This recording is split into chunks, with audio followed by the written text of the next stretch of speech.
तर येताना मम्मीने गहू टाकले होते गिरणीमध्ये दळायला आणि आपले चिमण्यांची घरटी बघा किती छान दिसतात आणि वारा आलं का नाही हलतेत किती. आणि पीठ संपलं होतं म्हणून मग रात्री गहू आणले होते आणि दळा टाकल्यात आणि ते ठेवला आहे चहा आईनेच ठेवला होता. तर घेवडा जो आहे तो बाहेर काढून ठेवला होता भाजी करण्यासाठी. आपली छान अशी देवपूजा बघा. आणि इथं वरण फोडणी टाकायचं. आता डाळ शिजली आणि डाळी बरोबरच ना बटाटे पण शिजवून घेतले होते. तर बटाट्याची सुकी भाजी करायची आणि खालच्या डब्यामध्ये भात झालाय तयार.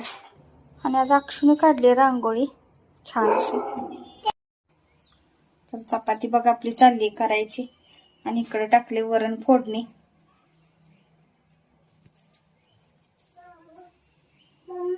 गम गम गम चपाती बटाट्याची भाजी